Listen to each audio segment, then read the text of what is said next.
Hello, my name is Emma. I'm a practicing Catholic and I'm also going to a different house of worship every week.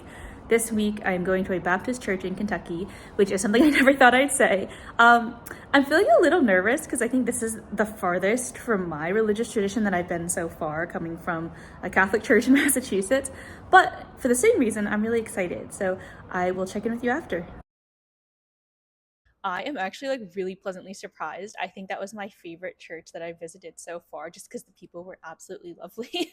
So I wrote down some of my notes. So I'll go through kind of my prior knowledge about the church, first impressions, walking through the service. So I did not know a lot about the Baptist church coming into this. I knew that it was very focused on the church level and not as much on this national church or the global church that we have in the Catholic Church.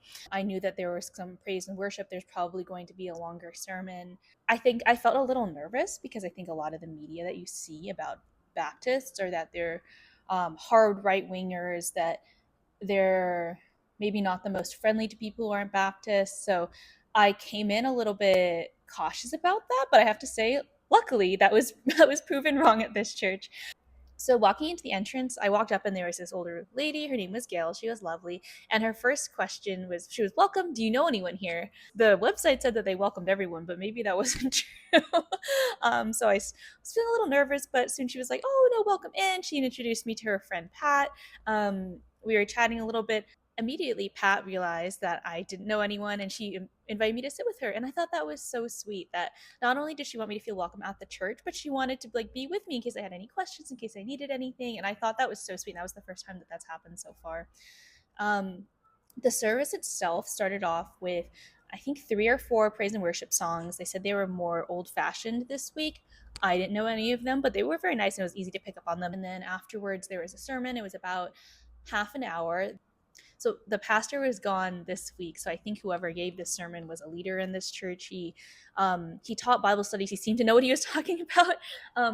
But it was really interesting. So the topic was on worship. And I have to say, a lot of the stuff that he said, I wholeheartedly agreed with. And I was surprised, which I guess I really shouldn't be, just how similar their approaches were to faith. The first part about worship was saying that worship is not empty ritual. So the message is basically you show up to church and you do these things, but you don't earn God's love through it. You don't become a good Christian just by doing a lot of sacrifices or doing them really well. And that completely aligns with what I had been taught. I will say that I don't think that they would quite view the Catholic Church's rituals as having as much meaning. There is some joke about how Presbyterians are really into liturgy and their worship book. This brings an interesting topic of being open to other people's rituals and the meaning that they have in them, and not seeing as empty. But also on the other side, if you have a ritual that's really important to you, it is on you to be open to be sharing about it if people are wanting to learn, and being able to understand the meaning of the ritual to yourself and why you do it, what it means to you, and also how that comes from your faith, but also results in you building your faith as well. So I think it's a two-way street. The next part was worship is offering our whole lives to God. Completely agree. Church is not 1 hour on Sunday and that's it. You really want to live your whole life, all of your decisions, all of your goals based on how you can then channel God's love into the world. And I think the third part of the sermon, similarly, worship is a lifestyle, not an event. That this part I was really, really pleasantly surprised with. The sermon was talking about how, quote, "Our God cares about justice, and so should we." They talked about working for equitable systems and practices, and they discussed issues of diversity, immigration, abortion. Basically, a lot of churches will talk about personal, smaller actions that you can do, which are great. Like, for example, their neighbor's house got caught under a fallen tree and they all helped and donated to the neighbor, which is wonderful. But I see very few churches talking about these large issues that personally I think as Christians we should all have opinions on, but a lot of churches don't want to talk about it, at least in Sunday services. So I was really, really pleasantly surprised about that.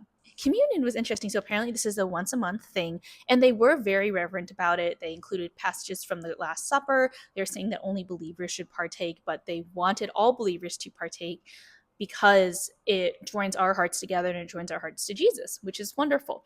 The bread itself was unleavened rectangles, and it was broken up on these golden platters that people handed around.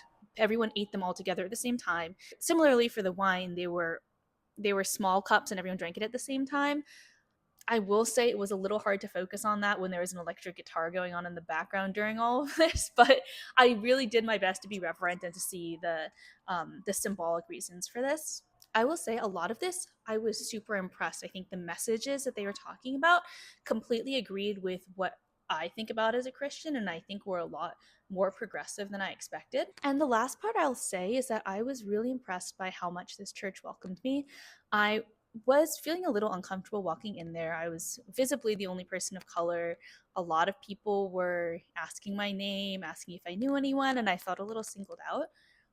But I'm realizing, looking back on it, a lot of it was just their way of welcoming me because the community was so close. Like everyone knew each other's name, everyone knew each other's family. Honestly, I was the only person whose name they probably didn't know. So they were just curious and they wanted to chat. I also think that this church was a very local church. So when I said that I drove from Cincinnati, there were like big reactions to it. And to me, it was a short drive, it was just like across the river, but to them it was a big deal. And so I really think that this community genuinely wanted to welcome me. They were introducing me to all these people, inviting me to Bible studies, just really helping me get involved. And I think that these questions were their way of welcoming me. Honestly, I am really glad I came. I was very impressed with that. And yeah, I think this is a great thing to say that like our perceptions of other denominations and what they believe sometimes are wildly wrong. And sometimes we can be really, really impressed and learn so much through this other lens of Christianity that we can then take back to our own faith and think about. So honestly, I I truly, truly enjoyed this.